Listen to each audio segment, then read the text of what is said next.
Hello everybody. It is June the 23rd, Hola a 2025, todos. and Hoy es we 23 de are junio de now 2025 beyond y estamos a un día del ataque de Estados Unidos a Irán en sus instalaciones nucleares. and Me I gustaría repasar con vosotros algunos de los acontecimientos y las noticias que hemos conocido en las últimas 24 horas sobre lo que está ocurriendo realmente, especialmente desde el lado estadounidense y la propaganda mediática. Ahora mismo, estamos en una situación en la que recibimos mensajes contradictorios. Por un lado, Estados Unidos está intentando con mucho empeño afirmar que este ha sido uno de los mayores éxitos en un ataque sorpresa y que fue completamente, absolutamente exitoso en la destrucción del programa nuclear iraní. Debo decir que el programa nuclear que Irán afirma y sigue diciendo que es únicamente para fines civiles y pacíficos. Estados Unidos dice que han destruido los 3 emplazamientos.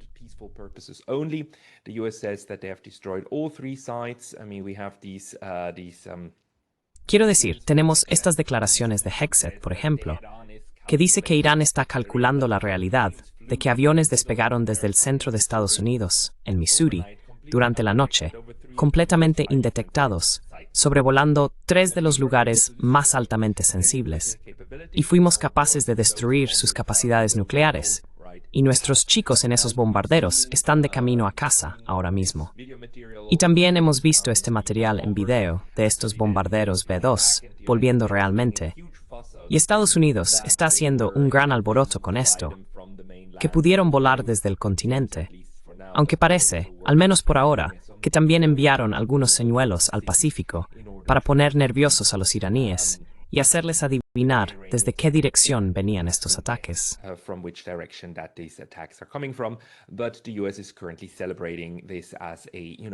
Pero actualmente, Estados Unidos está celebrando esto como una jugada táctica de genialidad, diciendo que sus patriotas y héroes, en esos aviones bombarderos furtivos, lograron una verdadera hazaña de ingenio a gran altura. Ahora bien, ¿cuánto se ha conseguido realmente?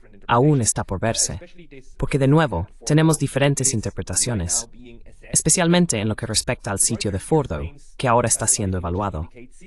Reuters afirma que las imágenes satelitales indican daños graves en Fordo, pero persisten las dudas. Y si uno observa estas imágenes, el antes y el después de los ataques, para mí, como profano sin idea de cómo interpretar imágenes satelitales, parece que solo se produjeron cambios menores en el entorno geológico o geográfico del lugar.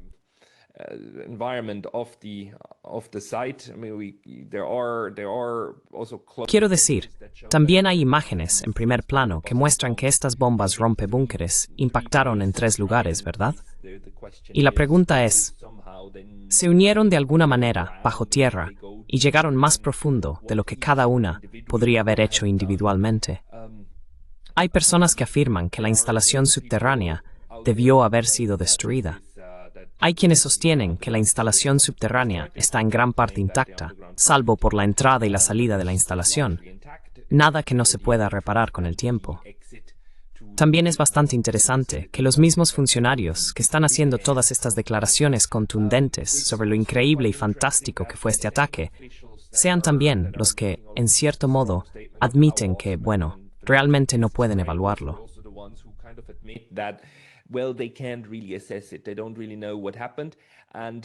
Realmente no saben lo que ocurrió y tampoco saben dónde está el almacén de uranio ya enriquecido. The New York Times tiene un artículo que menciona tanto al vicepresidente J.D. Vance como a Rafael Grossi, el director del Organismo Internacional de Energía Atómica, reconociendo dudas sobre el paradero de las reservas de Irán, el material nuclear casi de grado armamentístico que ya había sido enriquecido hasta aproximadamente el 60%. La realidad es que probablemente fue trasladado. Lord Beba tiene un tuit corto interesante sobre esto, diciendo que el 19 y 20 de junio, antes de los ataques estadounidenses, las autoridades iraníes afirmaron repetidamente que las instalaciones nucleares atacadas habían sido evacuadas días antes. Las fotos muestran muchos camiones reunidos cerca de la entrada de la principal instalación de Fordo, probablemente para evacuar las centrifugadoras y otros equipos. Evacuate likely the centrifuges and other equipment. The strikes were, in this sense, predictable, as even En este sentido, los ataques eran previsibles, ya que incluso él, Lord Bebo, los anunció ayer como probables. Así que al menos los iraníes los esperaban como probables. Y él publicó algunas fotos de camiones que aparentemente estaban allí haciendo lo que hacen los camiones, que es transportar cosas. Aunque, quiero decir, todo esto en este momento es totalmente desconocido cuánta confianza deberíamos darle a esto. Pero en general se acepta, porque también la parte estadounidense dice, miren, simplemente no sabemos cuánto de estas cosas, no solo las instalaciones fueron destruidas, sino cuánto del material fue destruido. Sabemos por el OIEA, el Organismo Internacional de Energía Atómica, que parte del material fisible fue llevado a lugares seguros en diferentes ubicaciones y que no se está midiendo radiación. Así que este material no se dispersó en el medio ambiente.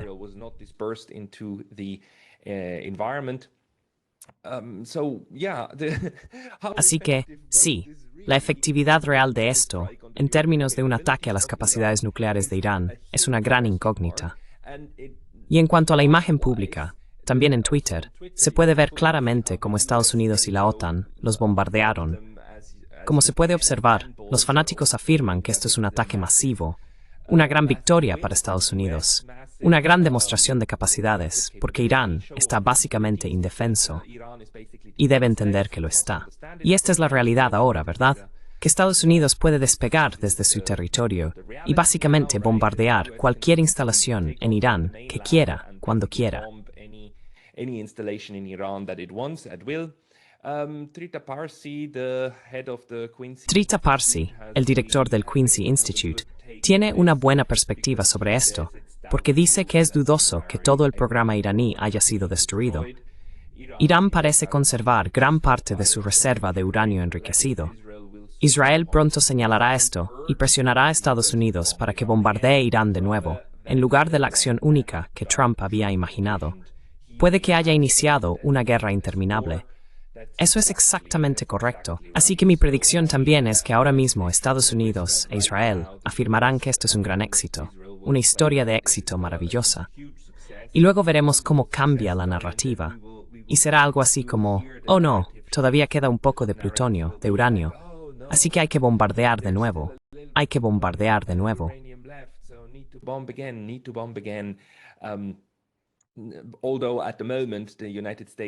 Y aunque en este momento Estados Unidos parece estar completamente en modo de disuasión, y es un modo de disuasión verbal, intentando convencer a Irán de que un ataque contra Estados Unidos, que Irán ha prometido como contraataque, sería inútil, J.D. Vance y toda la cúpula del gobierno estadounidense están gritando a pleno pulmón que Irán ni siquiera debería pensar en hacer nada contra las tropas estadounidenses en la región.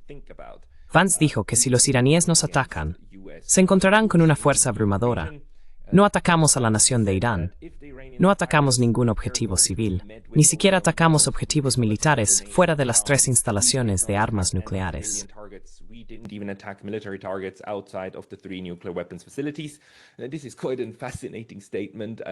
Esta es una declaración realmente fascinante. Quiero decir, después de atacar a una nación soberana con bombarderos B-2 y luego afirmar que esa nación no ha sido atacada y que por lo tanto cualquier tipo de represalia por su parte sería ilegal. Hemos llegado a un punto en el que las palabras ya no tienen sentido, ¿verdad? Es absolutamente, completamente claro que según el derecho internacional no hay justificación para lo que acaba de ocurrir. Y se lo demostraré en un momento. Esto ha sido ilegal en tantos niveles, en tantos niveles. Esta es una infracción mucho mayor del derecho internacional que la infracción que la gente dice que cometió Rusia, o que Rusia realmente cometió, ya sabe, cuando cruzó las fronteras soberanas de Ucrania.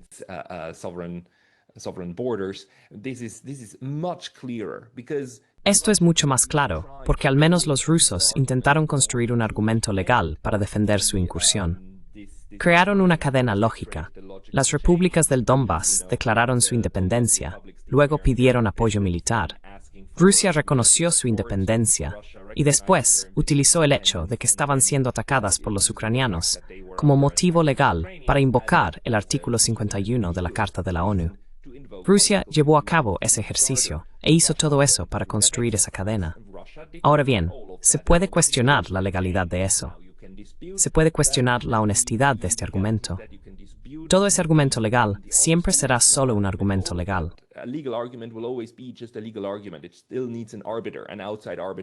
Todavía necesita un árbitro externo que lo juzgue. Y normalmente debería ser un tribunal internacional, por supuesto, ¿no? Que entonces juzgue esto. Pero Estados Unidos ni siquiera intenta hacer eso. Todo lo que intentan decir es, tememos que Irán pueda desarrollar armas, aunque Irán niega todo eso. Y por lo tanto atacamos sus instalaciones nucleares. Esto ni siquiera es un truco de magia. Quiero decir, ni siquiera es un intento. Ni siquiera un intento de construir un argumento legal. Todo lo que intentan hacer ahora es amenazar. Amenazar con más fuerza.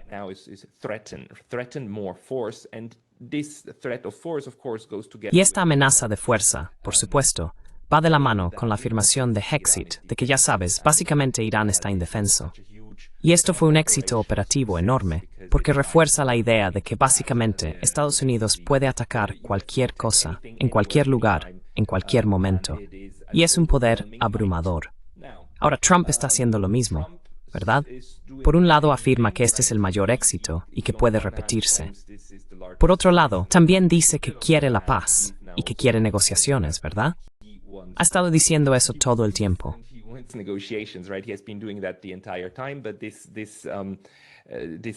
Pero esta afirmación ahora no solo suena vacía, sino que ya es obvio. Incluso para el último tipo de, probablemente, idiota como yo, ya sabes, pacifistas ingenuos que querrían creer en la posibilidad de la diplomacia por encima de la fuerza. Incluso para gente como nosotros, ahora está claro que esto es algo constante. En realidad, es una estrategia. No es solo estupidez por parte de Donald Trump. Es realmente una estrategia para hablar de diplomacia con el fin de ocultar la acción militar y asegurarse de que la acción militar tenga aún más fuerza, ¿verdad? Para adormecer al otro lado, para adormecer a los iraníes, haciéndoles creer que existe una vía diplomática, cuando en realidad esa vía diplomática ya ha sido claramente y totalmente descartada, y los preparativos militares ya están en marcha.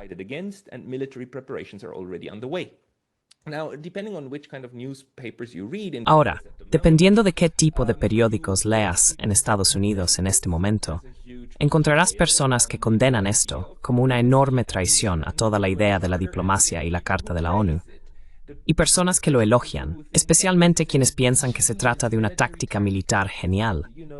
Este enfoque ingenioso de utilizar una artimaña para encubrir una operación militar exitosa. Quiero decir, este artículo del New York Times va en esa dirección con el título: Dentro de la decisión de Trump de atacar a Irán, el presidente fue ayudado por artimañas políticas y militares. Cuando Israel comenzó su asalto a Irán, el presidente Trump se mantuvo al margen. Pero en cuestión de días, estaba en un camino que lo llevó a una misión de bombardeo a gran escala.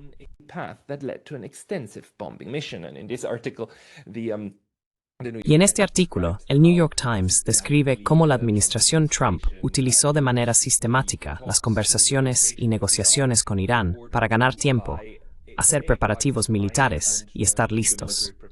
Hicieron que Irán creyera que no era inminente un ataque y que, por lo tanto, no necesitaba estar en el nivel más alto de alerta.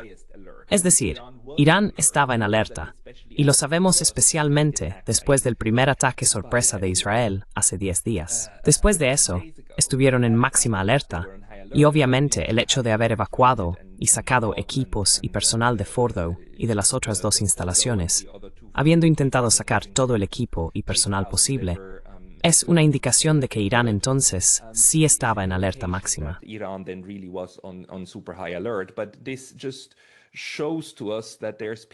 Pero esto solo nos muestra que hay personas que piensan, incluido Donald Trump, que es una jugada brillante fingir que se está participando en la diplomacia, cuando en realidad solo se está ablandando al otro lado para luego asestar el golpe militar.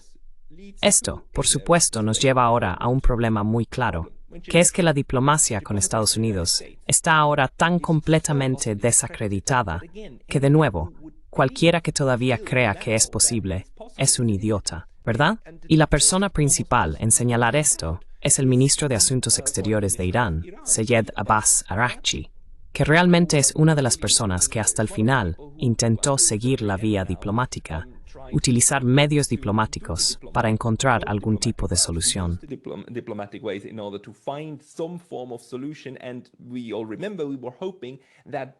Y todos recordamos que esperábamos que la flecha de la historia apuntara hacia Irán y Estados Unidos, volviendo básicamente al Hotspot, y que Estados Unidos estaba dando señales de que buscaba una nueva versión del Hotspot, y que eso era hacia lo que estaban trabajando. Esa era la esperanza para la mayoría de nosotros, y ahora sabemos que no. Estados Unidos utilizó oficialmente este ardid diplomático para ablandar a Irán y prepararse no solo para apoyar a Israel en su ataque sorpresa, sino también para preparar su propio ataque sorpresa más adelante y venderlo como una victoria. Así que, en una publicación de anoche, Abbas Araghchi dijo que Estados Unidos, miembro permanente del Consejo de Seguridad de las Naciones Unidas, ha cometido una grave violación de la Carta de la ONU, del derecho internacional y del TNP al atacar las instalaciones nucleares pacíficas de Irán.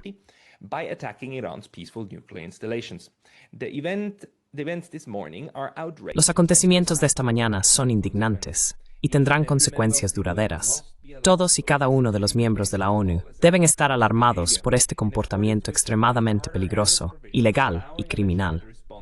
De acuerdo con la Carta de la ONU y sus disposiciones que permiten una respuesta legítima en defensa propia, Irán se reserva todas las opciones para defender su soberanía, intereses y pueblo. Algo más que dijo en una detallada rueda de prensa televisada de 30 minutos en Estambul es que este ataque de Estados Unidos no fue solo un ataque contra Irán, sino un ataque contra el derecho internacional y, de hecho, contra la diplomacia misma.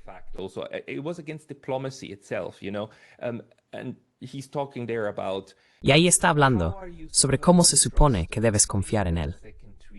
Creo que tiene un segundo tweet sobre esto. Sí, aquí está el tweet. La semana pasada estábamos en negociaciones con Estados Unidos cuando Israel decidió hacer estallar esa diplomacia. Esta semana mantuvimos conversaciones con el Trace UA cuando Estados Unidos decidió hacer estallar esa diplomacia. ¿Qué conclusión sacarías? Para Gran Bretaña y el alto representante de la UA, es Irán quien debe volver a la mesa. Pero ¿cómo puede Irán volver a algo que nunca abandonó y mucho menos hizo estallar? De nuevo, esto es absolutamente correcto. Los iraníes estaban en medio de negociaciones diplomáticas y la administración de Donald Trump dijo que esas eran tácticas para ganar tiempo. Estaban jugando con el tiempo. Those were stalling tactics. They were playing for time. They had 60 days, and on day 61 they had to... Tuvieron 60 días, y en el día 61 tuvieron que afrontar las consecuencias. Esto es, de nuevo, tremendamente deshonesto. Quiero decir, los 60 días fueron un plazo impuesto artificialmente por la administración Trump, obviamente con la intención de crear presión.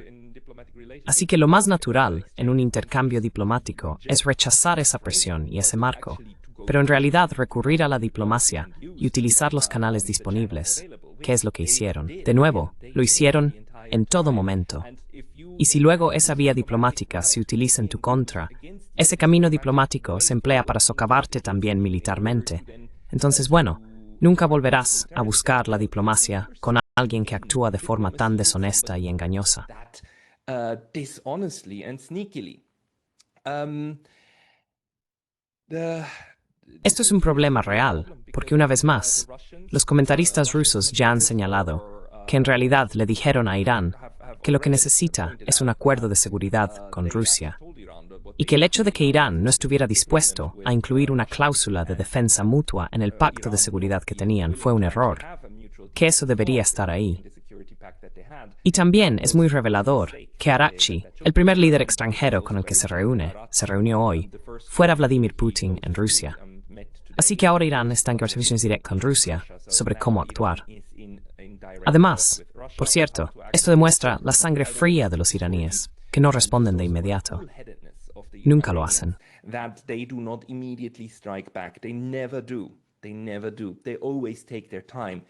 Nunca lo hacen.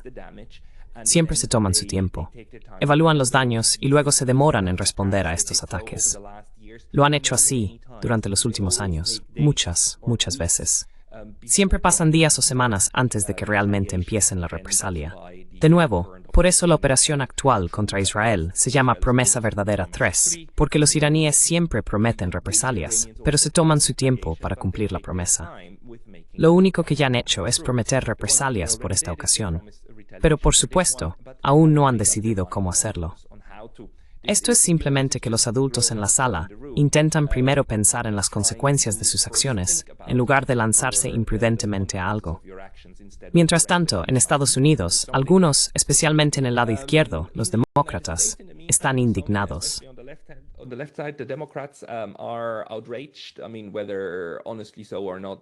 Quiero decir, sea sinceramente así o no, no lo sabemos, pero hay un argumento muy interesante.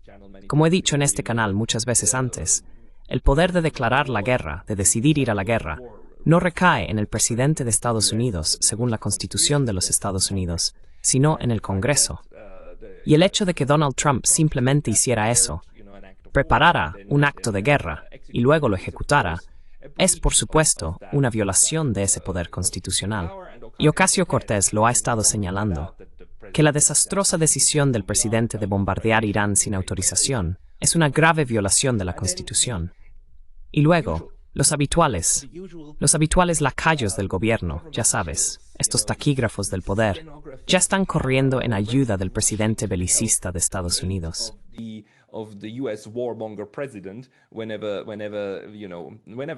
Cada vez que un presidente se lanza a la guerra, todos lo celebran diciendo, ¡genial!, sin importar lo que hayan dicho antes sobre él. Y es simplemente fantástico. Piers Morgan, un escriba del poder en el Reino Unido, un lacayo del gobierno británico, está protestando contra esto en Twitter. Tengo que leerte esto, porque también muestra la profundidad de la estupidez de esta persona en particular. Él argumenta que la mayoría de los ataques militares ordenados por presidentes estadounidenses se han realizado sin la aprobación previa del Congreso. Ella o bien no lo sabe, o lo sabe y espera que nadie lo recuerde, para poder anotarse un punto político barato. Lo que está diciendo aquí es que como presidentes estadounidenses anteriores ordenaron acciones ilegales, esta acción ilegal, por lo tanto, se vuelve legal, o es normal hacerla.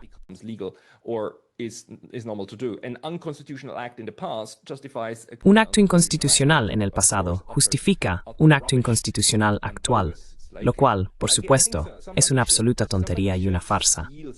Creo que alguien debería robarle algo a Piers Morgan y argumentar que, como otras personas han robado antes, ahora está bien si lo hacen, ¿verdad?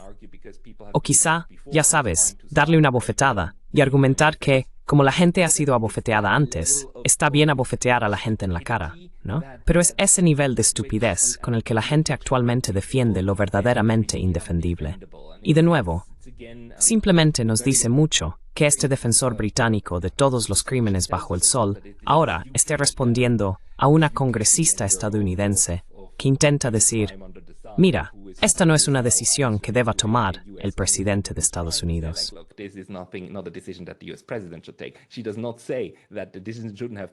Ella no dice que la decisión no debería haberse tomado. Simplemente dice que debería ser tomada por la rama adecuada, lo cual, por supuesto, es una forma de que un sistema democrático limite el militarismo y las decisiones de hombres fuertes individuales. Ahora bien, al mismo tiempo, este personaje aquí, el señor Reza Pahlavi, hijo del anterior Shah que fue derrocado a finales de los años 70, lleva preparado toda la vida, ¿verdad? Este es el espectáculo de su vida. Solo está esperando a ser reinstalado como el próximo Shah, como ese títere. Está levantando la mano y diciendo, yo soy el títere número 1, soy el primero entre los que pueden serviros, Estados Unidos, siendo instalado en Irán. Y espera, cruza los dedos, para que entonces él esté en el poder, ¿verdad?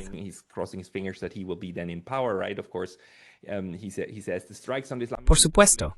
Él dice que los ataques a los 3 sitios nucleares de la República Islámica son el resultado de la catastrófica búsqueda de armas nucleares por parte del régimen, a expensas del pueblo iraní. Esta es la narrativa, que Estados Unidos no tenía otra opción. tenían que atacar. Cualquier daño causado a Irán es consecuencia directa del actual liderazgo iraní, y por lo tanto, la culpa de todo recae en los dirigentes. Los bombardeos, todas las muertes y demás, están en manos del liderazgo, no en las de quienes lanzaron las bombas. Por supuesto, quienes lanzaron las bombas adoran ese argumento, porque no solo los absuelve de toda culpa, sino que también les da justificación para seguir matando. Este es un argumento a favor de matar. Así que él le da a Estados Unidos el argumento para matar a más personas de las que afirma que debería ser oficialmente el líder.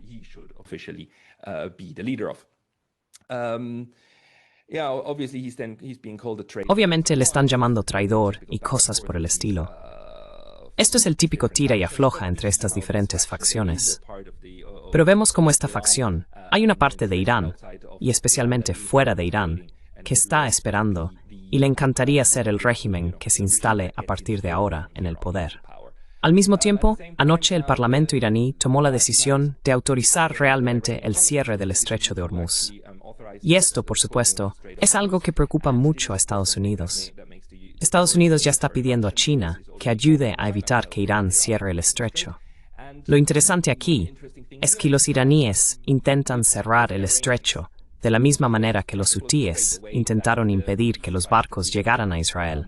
Entonces, por supuesto, esperaríamos que Irán solo bloquee ciertos barcos.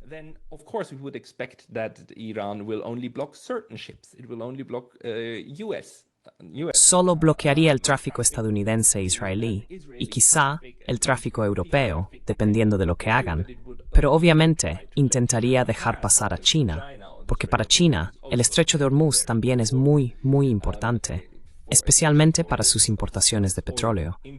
Así que, cerrar completamente el estrecho de Hormuz sería un gran golpe para China, y eso no puede ser algo que Irán realmente quiera hacer, ya que sería contraproducente. Pero también es muy interesante ver que, una vez más, Estados Unidos está pidiendo ayuda a países y naciones que ya ha designado oficialmente como futuros enemigos y contra los que oficialmente quiere luchar. Es decir, ya lo hicieron en el pasado, al pedir a China que ayudara a combatir a Rusia. Y obviamente, China no lo haría.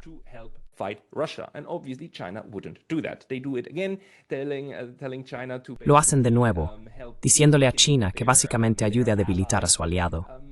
Creo que a estas alturas realmente es solo, esto es, ya sabes, una de las formas de intentar, una vez más, crear o dibujar esta imagen de que China, porque no ayuda a contener a Irán, por lo tanto también es malvada, y así sucesivamente. Quiero decir, alimenta la misma narrativa, pero aún lo intentan, y seguimos teniendo estos titulares estúpidos, que obviamente están pensados para, bueno, que obviamente no logran nada. Y luego, una cosa más que ocurrió, y eso es realmente fascinante, alguien lo señaló en Twitter, es como ahora las respuestas, o más bien las reacciones, de otros líderes occidentales, del occidente colectivo, van llegando poco a poco, y ya tenemos la redacción oficial.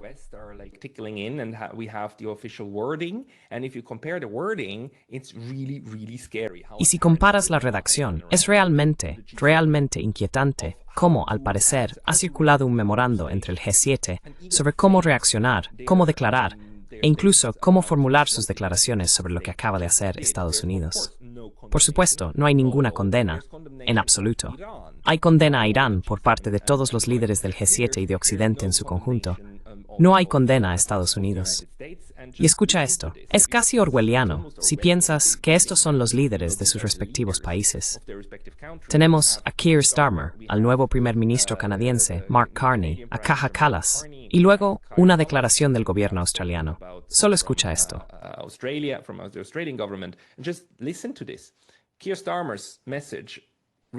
El mensaje de Keir Starmer dice: el programa nuclear de Irán es una grave amenaza para la seguridad internacional. Nunca se puede permitir que Irán desarrolle un arma nuclear, y Estados Unidos ha tomado medidas para aliviar esa amenaza. La situación en Oriente Medio sigue siendo volátil, y la estabilidad en la región es una prioridad. Hacemos un llamamiento a Irán para que vuelva a la mesa de negociaciones y alcance una solución diplomática que ponga fin a la crisis. Lee esto, Carney.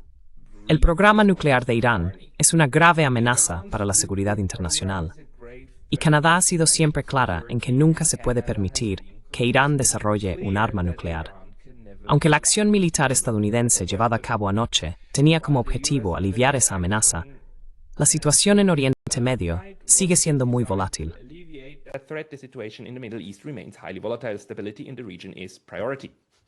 La estabilidad en la región es una prioridad. No se debe permitir que Irán desarrolle un arma nuclear, ya que supondría una amenaza para la seguridad internacional.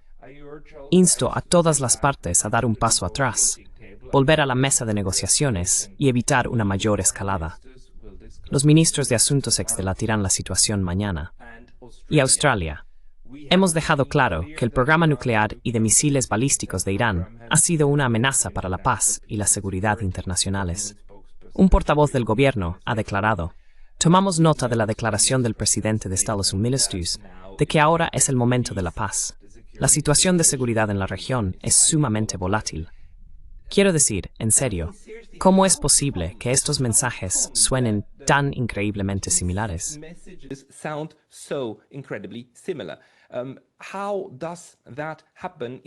¿Cómo ocurre eso si no es a través de una coordinación de políticas directa y básicamente un enfoque encubierto? Se trata de discutir, ¿verdad?, sobre cómo enviar señales juntos como bloque. Da miedo pensar que estas personas pretenden ser los líderes de naciones independientes y soberanas, cuando en realidad son obviamente simples receptores de decisiones desde el extranjero. Y cuando Washington dice: mira, esto es lo que tienes que decir, y así es como tienes que argumentar. Somos, ya sabes, fuertes a través de la unidad. Y todos repítenlo: ya sabes, así es como funcionan los satélites. Por eso, para mí, Occidente colectivo, me refiero a los europeos, pero también a Canadá, Australia, no son naciones soberanas e independientes.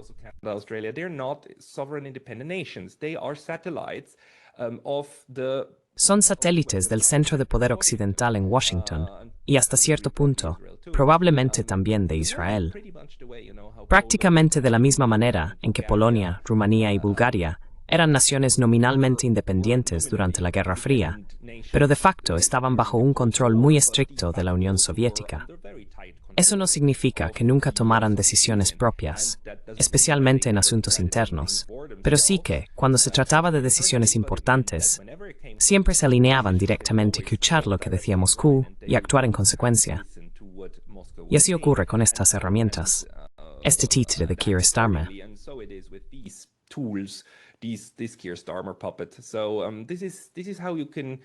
Así es como se puede saber que Europa ha sido completamente erradicada como actor soberano.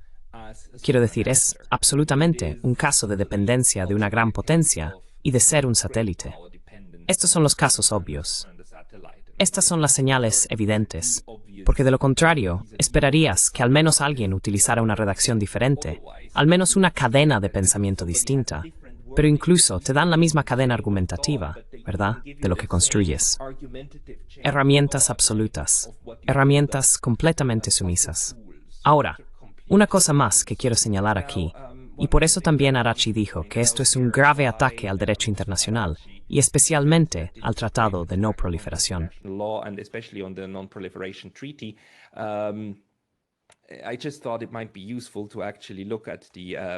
Pensé que podría ser útil echar un vistazo al Tratado de No Proliferación para que sepáis lo que dice, y también seáis conscientes de hasta qué punto llega este ataque ilegal. Ataca el orden de no proliferación, el orden nuclear que se ha construido durante los últimos 50 o 60 años. No puedo exagerar la importancia del Tratado de No Proliferación, el TNP, que se abrió a la firma en 1968. Es la piedra angular que ha permitido a nuestra especie reducir o mantener lo más pequeño posible el club de potencias nucleares. En los años 50 y 60 existía el temor de que en unas pocas décadas habría 20, 30, 40, 50 estados con bombas nucleares, ¿verdad? Incluso Suiza pensaba en construir una bomba.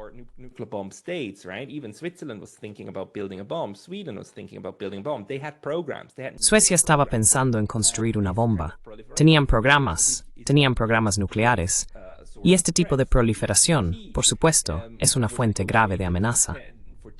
Así que el TNP se negoció durante 10 años, y es un tratado muy inteligente que vincula la capacidad de obtener material fisible a que los estados formen parte de él.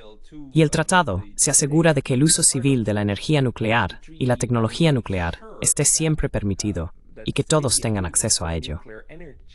Solo quiero leeros el artículo 4, párrafos 1 y 2. Nada en este tratado se interpretará como una afectación al derecho inalienable de todas las partes del tratado a desarrollar la investigación, producción y uso de la energía nuclear con fines pacíficos, sin discriminación y de conformidad con los artículos 1 y 2 de este tratado. And in conformity with Article 1 and 2 of this treaty.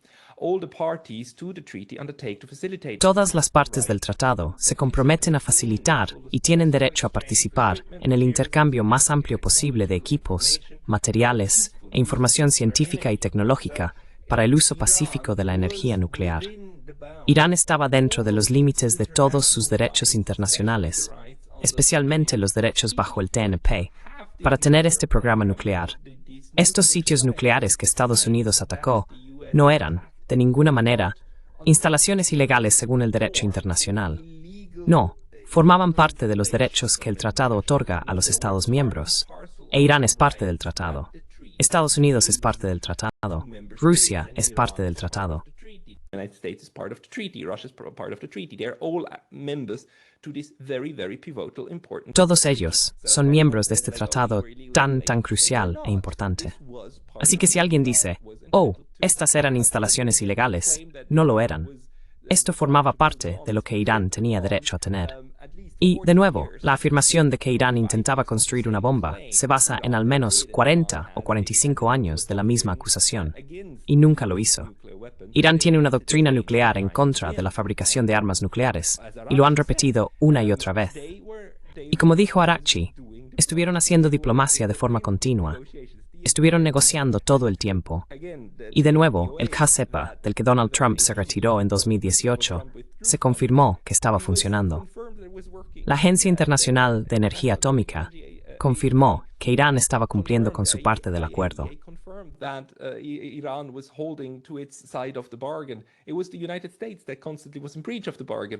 Fue Estados Unidos quien incumplió constantemente el acuerdo, porque incluso mientras el JCPOA estaba en vigor, seguían existiendo sanciones contra Irán. Y luego hubo aún más sanciones. Es decir, aunque estas sanciones deberían haberse levantado, es constantemente Estados Unidos quien hace promesas, luego realiza ofensivas y gestos diplomáticos de relaciones públicas, y después incumple sus promesas de inmediato, ya sea simplemente no cumpliendo su parte del acuerdo o volteando la mesa de inmediato. Esta es una forma sistemática de mentir y engañar, hasta el punto de que estas mentiras diplomáticas se utilizan para preparar intervenciones militares. Es realmente absolutamente increíble.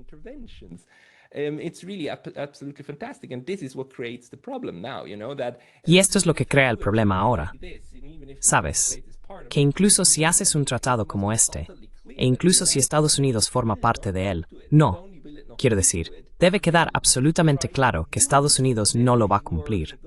No solo no lo va a cumplir, sino que intentará usar cualquier cosa que estés negociando para darle la vuelta y convertirlo en un arma contra ti. Así que realmente, creo que eso es lo más grave que Irán debe aprender aquí, porque básicamente elimina la diplomacia como opción. No solo porque no confíes en la otra parte, sino porque sabes que la otra parte va a convertir esa diplomacia en un arma contra ti. Además, por cierto, el ataque a los sitios nucleares también es un crimen de guerra, según las convenciones de Ginebra, según el Protocolo Adicional I, el Protocolo Adicional de 1977 a las convenciones de Ginebra.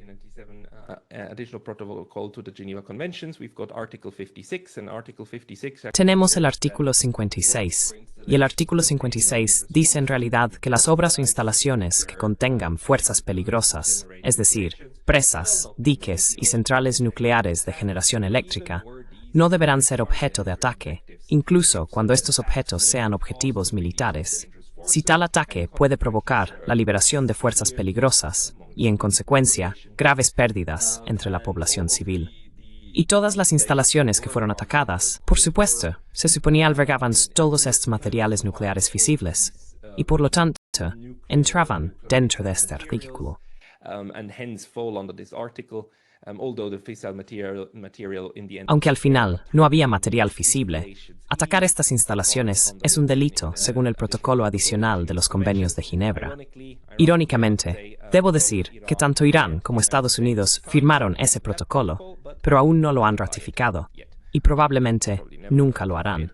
Aún así, hay un argumento muy sólido en el derecho internacional que sostiene que esto forma parte del derecho internacional consuetudinario.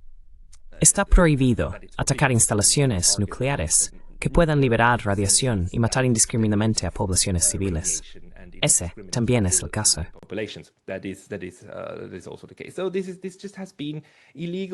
Así que esto ha sido ilegal en tantos aspectos que realmente es difícil expresarlo con palabras. Por supuesto, la gente puede y va a argumentar que esto no tiene nada que ver con la legalidad. Es simplemente el viejo realismo. Ya sabes, los estados hacen lo que pueden. No les importan estas malditas normas. Pero eso es lo que señala Arachi. Este es el mundo, pero no es un mundo en el que Irán quiera vivir.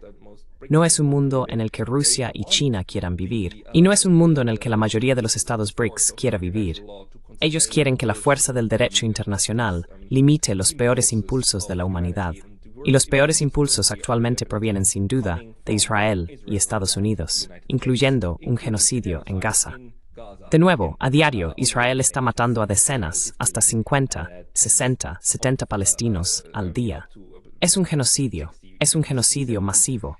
Y ahora también estamos sabiendo, no preparé esta diapositiva, pero estamos sabiendo que hay unos 350,000 palestinos en Gaza, de los que no se tiene información.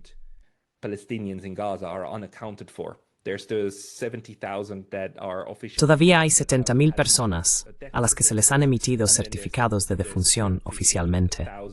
Y luego, hay un total de 350,000, incluyendo esos 70,000, de los que no se tiene constancia. Algunos de ellos podrían haber escapado de alguna manera cruzando la frontera hacia Egipto, pero ahora hay unas 200,000 personas que simplemente están muertas. Quiero decir, no hay otra conclusión. El número de muertos en Gaza ya está en cientos de miles. Y de nuevo, Israel nos está demostrando que es capaz de realizar ataques de precisión para matar a científicos iraníes en Teherán en sus dormitorios, pero no son capaces de localizar a sus rehenes. Y luego realizan bombardeos indiscriminados y ya han lanzado más explosivos sobre Gaza que los que se lanzaron sobre Hiroshima y Nagasaki juntos. Es absolutamente. El poder destructivo es comparable al de Hiroshima y Nagasaki.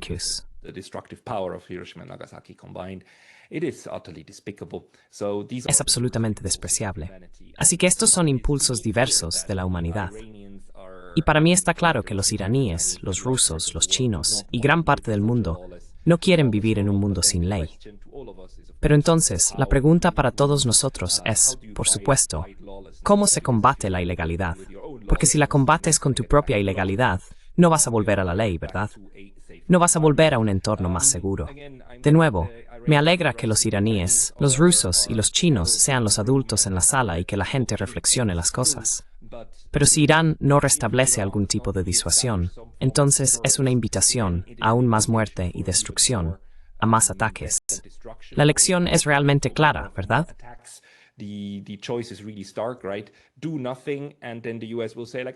No hacer nada. Y entonces Estados Unidos dirá, oh, ha funcionado, no nos están contraatacando. Sigamos atacando más y haciendo lo que hemos estado haciendo. Parece que funciona. Y si realmente atacan, entonces Estados Unidos, Israel y Occidente lo tomarán como prueba de que el otro lado es malvado y una amenaza, ¿verdad? Dirán, mira, te lo dijimos, ahora nos están atacando, te dijimos que atacarían. Así que se crea una situación en la que el único resultado es más guerra. Por eso llamo a estas personas belicistas. Y bueno, belicistas, criminales de guerra, la escoria de nuestra especie que piensa de esa manera, esta escoria neocon y belicista. Pero bueno, ese es el mundo en el que vivimos. Esta era mi actualización sobre dónde estamos hoy. Nos vemos la próxima vez.